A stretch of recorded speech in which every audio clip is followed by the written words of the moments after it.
المساحه دي ضيقه مش هتبان. نجرب يعني ولا ايه؟ رد عليا. جرب. طب بص بس بشوف.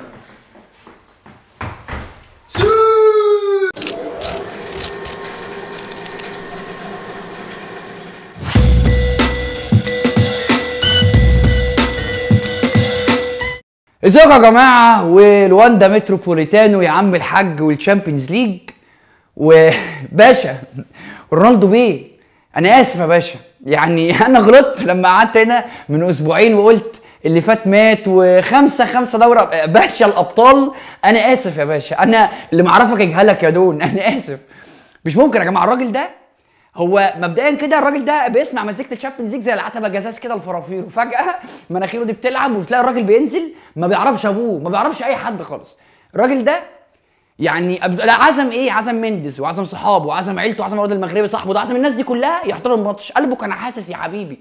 الراجل ده مبدئيا كده ده اعظم هيدر في التاريخ، اعظم راجل بيلعب بدماغه بطريقه غبيه. الراجل قال لك بعد الماتش بتاع الذهاب قال لك عادي دول احنا خمسه، انا كسبان 5 تشامبيونز ليج وهم كسبوا كام واحده وهنرجع وهنعمل والكامباك وبتاع، والراجل عمل كامباك وثلاث تجوان. خلينا نتكلم في حاجه، ان مبدئيا احنا بنقول احسن هيدر في التاريخ. هل منطقي وانت بتلاعب فريق فيه احسن هيدر في العالم دلوقتي وتاني احسن هيدر في العالم دلوقتي انك ترجع وتقف ورا وتدافع من اول دقيقه لاخر دقيقه وتستقبل عرضيات كده وتسيب الاطراف مفتوحه كده؟ هل ده منطقي؟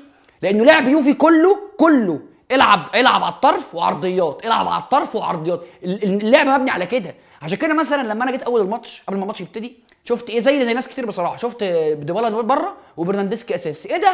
ايه يا مستر أليجري ده؟ حد يعمل كده؟ ارمي ورقك كله. برناندسكي غير رونالدو طبعا هو مان اوف ذا ماتش، لعب ماتش العمر. برناندسكي كروسات بيمينه كروسات بشماله لما قلبها 3-4-3 ولما نزل ديبالا وبرناندسكي راح وينج باك. مش ممكن سيل عرضيات، كان سيلو اللي فرق عند شيليو في ماتش الذهاب، وفرقت جدا. كل لعب اليوفي على الاطراف 2 لعيبه على الاطراف، والعرضيه هتتعمل على الاطراف وبتتعمل لرونالدو او منزوكيتش. والراجل ده بيركب الكوره، قلناها السنه اللي فاتت في الشامبيونز ليج ومع مدريد السنه اللي فاتت واللي قبليها. العرضيات دي بيركب الكوره بيجي تحس انه نازل من فوق، يعني الكوره مش هو اللي بيطلع لها، هو نازل من فوق وبيخبط الكوره طلقه في الجول. حاجه تانية، بص على العقليه والمنتاليتي بتاعت الراجل من اول دقيقه نازل هياكل مدافعين اتلتيكو، هياكلهم وربنا. كل كوره بيطلع ويضرب ويعمل، وبعد الجون الاولاني ويعمل كده وبعد الجون الثاني ويعمل كده، والجون الثالث ضربه جزاء. اولا هي ضربه جزاء، يعني برناندسكي يحسب له طبعا، الراجل دخل وعمل مشوار وجابها على يمينه وكوريا فضل بيجري وراه ما بيعملش اي فاول، وجاب حب يعمل فاول لما دخل ال 18. يعني هي وزقه في كليته يعني، فانا مش عارف ضربه جزاء ازاي بس ماشي. بس بتلعب قدام اوبلاك وداخل باعصاب بارده جدا وجون 3-0. عقليه الراجل المنتاليتي بتاعته بعد الماتش بيقولوا له صحفي ايطالي بيقول له يا في الرقاء يا رونالدو انت يوفنتوس عمرهم ما عملوا كامباك كده في الشامبيونز ليج. قال له ما عشان كده جابوني. مش ايه ده يعني ايه ده؟ حاجه بصراحه راجل فتاك بصراحه. هو الراجل غير تسريحه الاندومي المكرونه دي بتاعت كل سنه وعمل حلقه قصه الكابوريا، وكنا اتكلمنا بقى في الحلقات اللي فاتت في حلقه انا فاكر سميتها سر الكابوريا، بسبب ان قصه الكابوريا دي لما عملها من كام ماتش ودخل في الفورمه بتاعت كل سنه بس بقصه جديده. جه بعد الماتش راح للجمهور وعمل قلد الاحتفال بتاع سيميوني بتاع ماتش الذهاب. تحس انه مستعد، وده الفرق بحسه اللي بينه وبين ميسي في النقطه دي، ان هو ميسي ما بيهتمش براي الناس او ما بيهتمش بالاعلام او الحاجات دي، ما بالضغط الاعلامي الحاجات دي. ما رونالدو بيحب الضغط الاعلامي ده ويحب يبقى المسؤوليه عليه والسبوت لايت عليه، ومستعد يعمل اي حاجه ويبهدل نفسه طول 90 دقيقه. فكره بس انه يحافظ على الليجاسي بتاعته، فكره بس ان اسم رونالدو ده الناس غير مبهوره وتتحكى بيه. وكنا برضو اتكلمنا في حلقه لما اللي هي حلقه حرب ايطاليا لما جه يوفنتوس اول الموسم خالص، وقلت ان الراجل ده لو عمل حاجه مع يوفنتوس مش بس الدوري، كسب الشامبيونز ليج في ال3 سنين اللي هو ماضيهم، اي سنه من ال3 هيبقى كده كسبان شامبيونز ليج مع يونايتد ومع مدريد ومع يوفنتوس، وعليها ممكن يكسب البالون دور مع يونايتد ومع مدريد ومع يوفنتوس، غير ارقامه في الشامبيونز ليج، غير ارقامه هتبقى في الدوري الايطالي. هيحط صباعه في ادخن تخين اللي ما يقولش ان الراجل ده من احسن لعيبه في التاريخ. ان ما كانش عينك بقى كانت الناس بتقول لك لا اصل مارادونا بص عمل وبيليه وميسي رونالدو برضه، لا يحط صباعه في ادخن تخين. ده اثبت نفسه في اكبر 3 دوريات في اوروبا، وكسب معاهم دوري ابطال وكسب معاهم البالون دور وحاجه. يعني طبعا الناس سابقه كل الحاجات دي ومسكت في جورجينا وهي بتعيط في اخر الماتش من الفرحه يا عيني، انه اللي عاكسها واللي بالنسبه له بقى جورجينا يا حبيبتي ومش عارف ايه. هو الراجل هداف بصراحه، والراجل يعني رونالدو بصراحه حاجه 34 سنه وبتلعب فرقه خيمينيز وجودين والتحامات و هنتكلم على يوفنتوس دلوقتي، بس هو كراجل كلاعب اصلا عمل ماتش بصراحه خرافي يعني. زي ما قلنا كانسيلو فرق جدا عند شيلو ماتش الذهاب. انا بصراحه كنت مستني كمان سبيناتزولا يبقى نقطه ضعف، الراجل ما كانش نقطه ضعف خالص. خرجه بعد كده لما قلب 3-4-3 ونزل ديبالا كان بيغير حاجه في التشكيل، لما نزل بعد كده كين مكان منزوكيتش، بس سبيناتزولا ما كانش نقطه ضعف خالص. بالعكس ده كل اوقات بنشوف كيليني بيزيد يزق معاه، ماتويدي بيزق يسند معاه، يعملوا اوفرلاب مع بعض. دي حاجه ثانيه، لعب ماتش برده حلو جدا غير برناردسكي غير رونالدو، إمري تشان يا جماعه. غير انه كان بيغطي كتير قوي على كانسيلو لما بيتقدم، كان الراجل كمان لما 3-4-3 بقى سنتر باك جنب كيليني وجنب بونوتشي. كور كتيره جدا كان بيبوظ المرتده بتاعت اتلتيكو، يخش في اخر الكره يقطعها ويقوم لعبها تاني لكانسيلو عشان على طول، ولسه اتلتيكو ما رجعوش ردوا تاني وكانسيلو يلعب العرضيه. في حاجه انا استغربت منها في سيميوني، انه لما نزل كوريا نزل يمين، ما راحش الناحيه الثانيه شمال، وكوكي فضل يلعب شمال. طب ليه؟ ما انا عندي واحد كوريا لسه فريش، الراجل لسه نازل بتاع، انزله الناحيه الثانيه شمال يلعب على إمري تشان اللي هو لما يبقى فاضي بيغطي مكان كانسيلو. إمري تشان في الاخر هيبقى عنده مشاكل، على الاقل هنعمل لهم مشاكل يوفنتوس، فيضطروا ان هم يا اما حد يميل عليه يسنده، يا اما كانسيلو ما يتقدمش، يا اما إمري تشان يرجع شويه فتسيب مساحه في الملعب في نص الملعب شويه. ما فهمتش ليه كوريا بينزل يمين اللي هي الحته بتاعت الشمال اللي فيه اللي هي شغاله، وكمان لما برناردسكي بيلعب فيها بقت شغاله. طب انت بضرتهم في ايه؟ انت عمال تدافع وخلاص كده. انا كنت قبل الماتش متوقع ان اتلتيكو مش بس يعني يتاهلوا، ده ممكن يحطوا كمان اجوان في تورينو يعني عادي جدا. لكن كان بالنسبه لي سيميوني عمل ماتش الذهاب كان حاجه هجوميه جدا، لما نزل جريزمان ونزل ليمار ولعب بتشكيله هجوميه الشوط الثاني، وتغييراته دي اللي كسبت اتلتيكو، دي اللي ركبتهم الماتش وخلتهم بيهاجموا ويضغطوا يوفي اكتر. فقلت الراجل مرن، ده هيروح بقى هناك هيضغط من اول دقيقه ويحاول يخطف او يعمل حاجه خالص، ده من اول دقيقه بيدافع وكاشش. ومش بس كاشش، انت عارف الناس دي هتلعب عرضيات، اقفل اطرافك، خلي دايما وسيب لهم عمق في الاخر مين في العمق؟ بيانيتش وماتويدي. طب بلاش اضغط على الناس دي، طلعهم بره ال 18 بتاعتك. رونالدو ومانزوكيتش بره ال 18 اكيد خطورتهم اقل من رونالدو ومانزوكيتش جوه ال 18. لا دي حاجه ثانيه. اتلتيكو يا جماعه في ال 90 دقيقه ما شاطوش كوره على شيزني خالص، شيزني ما صدش اي حاجه خالص، ما شاطوش كوره واحده عليه.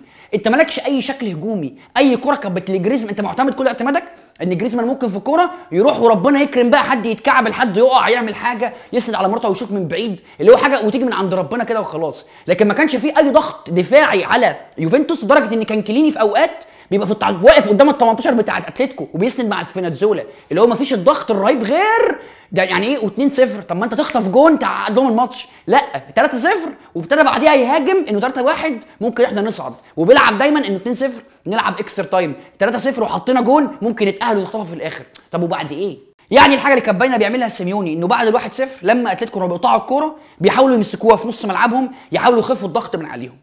بس برضه ده عطل كور كتير، ان يوفنتوس كانوا بيهاجموا كتير قوي كمان بعد ال1-0 انه عايزين يخطفوا الثاني بسرعه قبل ما يخلص الشوط، فكانوا سايبين مساحات ورا. فانت عندك حل من الاثنين، يا اما كنت تلعب مرتدات بسرعه وتحاول انك تخطف بالعكس وتنقل الهجمه بسرعه، يا اما ماسك الكوره ده تمام زي ما عملت وتمسك في نص ملعبك وتهدي رتم اللعب وتخف الضغط من عليه. بس انت ما نجحتش في ده ولا نجحت في ده، لانك فضلت مضغوط برضه وانت معاك الكوره بيتضغط عليك. رودري لعب ماتش وحش جدا، كانت الكوره بتتقطع منه كتير جدا وبيتضغط عليه، وما كنتش عارف ده الباسير اللي معاك هو وكوكي، فانت ما كنتش عارف تمسك الكوره في نص ملعبك وكان بيتضغط عليك، فكنت بتشتتها وتلعب طوليه، ترمي لجريزمان ويروح مشوار، ترمي لمراتا ويروح مشوار، وفي الاخر بتقطع منهم وبترجع الكوره ثاني مع يوفنتوس. فانت لا نجحت في ده ولا نجحت في ده. شكلك الهجومي كان ايه؟ مفيش. سيميوني بعد الماتش قال لك الغلطات كلها من عندي والمسؤوليه من عندي مش عند اللعيبه، وهو فعلا يا اللعيبه دي مؤمنه، وكلامنا ده في حلقه ماتش الذهاب، اللعيبه دي مؤمنه بيه جدا، فلو قال لها شمال هتروح شمال، يمين هتروح يمين. فممكن يكون هم مع مدرب تاني ممكن مش يعصوه ولا حاجه، بس يهاجموا اكتر من كده، يخرجوا من منطقه جزائهم اكتر من كده، بس تحس انه خايف من رونالدو بمنتهى البساطه. لانه ليه؟ اخر 5 مواجهات، 5 بمناسبه ال5 دوري ابطال يعني، اخر 5 مواجهات لاتلتيكو مدريد سيميوني قدام رونالدو سواء مع مدريد او يوفنتوس خسر فاينالين، ومره بقى من دور ال8 ومره من السيمي فاينال ومره تاني من دور ال16. والراجل رونالدو ده بالنسبه له بعبع يعني، ففعلا راجل خايف طب انت خايف من راجل هيدر تسيبه ترجع جوه ال18 وتسيبه يخش ال18 بتاعتك؟ لا، ازنقه والعب هاي لاين. انت ما عندكش حد سريع في خط يوفنتوس ده غير رونالدو وبرناردسكي جاي من على الطرف، العب هاي لاين، زق الناس شويه قدامي شويه، لكن ترقد كده جوه ال18 بتاعتك. دي كانت حاجه كمان في فكره ايه؟ ان انت رقدت فطبيعي جدا الوينجات بتوعك اللي في ال 4-4-2 رجعوا تاني مع الباكين وسبت الاطراف مفتوحه ليوفنتوس. طيب انت ضغطت ضغطت وفتحت شويه، بقى في ستريتشنج شويه للملعب، بقت المساحه اللي ما بين ارياس وجودين وخيمينيز وخوان فران كبيره، بقت دي المساحه اللي بيخش فيها رونالدو ويخش فيها مانزوكيتش ويقطعوا براسهم. فانت كان عندك مشاكل كتير، فتحت العمق ما كانش فيه غير بيانيتش، يعني انت لو قفلت اطرافك ورقدت ماشي مفيش حد من العمق كان يعمل عليك خطوره غير بيانيتش. وبيانيتش كان بيلعب ماتش كويس بس كان ساقط قوي ورا، فانت كنت ممكن تلعب على دي، وانه بيانيتش بقى ايه خلاص عايزين انا هلعب على جون اوبلاك هيشيلني وهيصد لي وخلاص على كده. بالمناسبه صحيح اوبلاك الكره اللي صدها بتاعت الجون الثاني دي، هو لو مفيش تكنولوجيا الفيديو هو محدش كان خد باله ان الكره دي دخلت الجون، صح ولا؟ هي اصلا ما جاتش في الفيديو. لا ده جابت لا هو انا اول مره اخد بالي ان عين الصقر، لا اللي هو الجول لاين تكنولوجي يا باشا ده هو خد القرار بعدها ب 30 ثانيه. ايوه عشان الساعه عملت، ما هو عين الصقر شغاله في الشامبيونز ليج. انت مش هتتفرج الماتش ولا ايه يا جماعه؟ في اخر 5 سنين اتلتيكو مدريد بره ملعبهم في الادوار الاقصائيه اللي هي بالنسبه لهم بيستموتوا عليها، ماتشين بس اللي دخل فيهم 3 اجوان بره ملعبهم. الماتشين دول كانوا قدام ريال مدريد في البرنابيو وقدام يوفنتوس في ايه؟ في يوفنتوس ستاديوم. ال3 اجوان هنا وال3 اجوان هنا رونالدو. فده يبين لك انه فعلا الهوس بتاع العوده، ولو سيميوني ممكن يكون اتعور المره اللي فاتت فقال لك اللي تلسع من الشوربه وينفخ في الزبادي، هو نفخ في الزبادي ما عرفش ينفخ فيه برضه. حاجه كمان اخر حاجه على كليني اولا غير انه لعب ماتش حلو جدا، وفي في كورتين كده كان جريزمان رايح بيهم وقام لقطشها من قدام، الكوره كانت طويله هتعديه ومراتا بيحاول يسندها لجريزمان، قام برضه دخل بالهيد وشالها من قدامه. لكن بعد الجون الثالث جريزمان في كوره كده مش عارف دخل مع مين جوه ال 18 في ال 18 على يوفنتوس، وقع على الارض كانت فاول ومسكها شيزني وخلاص، وقام جاب كتف وراه كتفه اتعوج وقام وقع على الارض وقعد يتقلب وضيع وقت وعمل فيها المعاق اللي فيه حاجه وضيع مثلا دقيقتين حلوين. وده مش اول مره يعملها، عملوها في ماتش الذهاب كذا مره وحسها اتلغى لهم الجون وضيعوا وقت وبتاع، وبعد كده بونوتشي عملها في الجون الاولاني بس ما مشيتش معاهم. هي ذكاء بصراحه وصياعه يعني على قد ما هي حاجه حرام، بس ذكاء بصراحه. طيب يا جماعه قبل ما نتكلم عن ماتش سيتي وشالكي، بنك عوده طول شهر مارس مع اي فلوس هتصرفها وانت بتستخدم بطاقه الماستر كارد او بطاقه الخصم المباشر هتزود فرصك انك تسافر وتحضر ماتش في الشامبيونز ليج السنه دي في السيمي فاينل او كمان الفاينل. ليه؟ لان الماستر كارد هم كمان اوفيشال سبونسر للشامبيونز ليج، فالتذاكر جايه من عندهم، يعني الموضوع مضمون. فبمنتهى البساطه كل ما هتصرف اكتر كل ما فرصك انك تسافر هتبقى اكتر. لو عايز تعرف اكتر عن الموضوع ده اتصل على 16 3 5 ببنك عوده وهم يردوا عليك ويفهموك بقى اللي فيها. نخش بقى على ماتش مانشستر سيتي وشالكه. يعني ده اقول ايه والله، ده بلياردو، يعني ده بيلعبوا بلياردو او الفوره من كام. يعني هو ده، يعني هو كده وفي جونين اتلغوا للسيتي، في جون اتلغى لسانيه وفي جون تاني لستيرلينج واتلغى ورجع يتحسب تاني وبتاع. هو الفكره انه زي ماتش الذهاب وكنا قلنا انه ده نفس اللعب اللي سيتي بتلعبه قدام برايتون وبورموث وهادرسفيلد. شالكه دي فرقه فاضيه تماما. غير كده السذاجه اللي من دفاعهم في الماتش ده وفي الاجوان والمصيبه والنفق بتاع فارمان والاجوان اللي بتخش فيه كوبري كذا مره والكره تاخد بعد كده ايده وتخش جون كذا كوره ويتلم عادي ويحطوها في الجون. يعني هو يشيل مثلا من ال7 اجوان مسؤوليه 5 على الاقل يعني. فالفرقه فاضيه مفيش اي كواليتي، نتيجه منطقيه جدا. طب هل ده يخلي سيتي مرشحين ان هم يكسبوا البطوله زي ما عملوا كسبوا في شالكه وعملوا دور مجموعات كويس وبتاع؟ انا شايف انه حاجه انه لانه جوارديولا بعد الماتش قالوا انت دايما بتقول ان انت مش مرشحين ومش عارف ايه، قال لهم احنا فعلا مش مرشحين، ده احنا بدانا الماتش وحش، بدات الماتش وحش ومن 7-0 دي يا بابا ده حط 3 اجوان الشوط الاولاني. انا شايف ان هو بيشيل الضغوط دايما من على فريقه، دايما بيحس ان احنا الاندر دوج عشان لعيبته ما تتغرش، ده 1.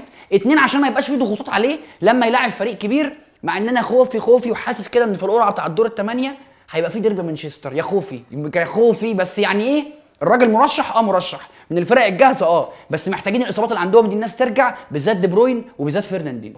ده يا جماعه اللي حصل في الشامبيونز ليج. وهو في ايه يعني، هو فعلا كومباك من يوفنتوس، كومباك من مانشستر، كومباك من اياكس. الحلقه دي المفروض هتنزل قبل ماتش برشلونه والليون، وده الماتش بقى اللي من الذهاب خلص 0-0، فانت يعني مفيش حتى كفه مايله ناحيه حد يعني. والليون ما عندهمش حاجه يخسروها ومرتدات، وفالفيردي شكله هيرقد وهيدافع ويلعب ان يا ميسي خلصت الماتش وبتاع، وميسي هيرد على رونالدو بقى ولا ايه. شكله دور 8 هيبقى حلو يعني، دور 8 غير متوقع. الناس مرشحه كتيره خرجت، باريس خرجوا، اسمه ايه ده، مدريد خرجوا، عندك فريق من الاثنين بايرن وليفربول واحد فيهم هيخرج، ودي هتفرق طبعا، هيبقى الاثنين مرشحين طبعا هم يكسبوا. محمد صلاح هيعمل ايه؟ البايرن مع اسمه ايه كوفاتش في ماتش كبير زي ده، لسه الناس كسبانه 6 في ملعبها وداخلين الماتش ده بطموحات عاليه يعني. ده اللي هنعرفه في حلقه الشامبيونز ليج الجايه. احنا موجودين على تويتر ويوتيوب وانستجرام وفيسبوك على كني كيف فنيين، ونشوفكم الحلقه الجايه. السلام عليكم. والله يا خلاصي، بس ما يقابلناش في الدور الجاي لا يعني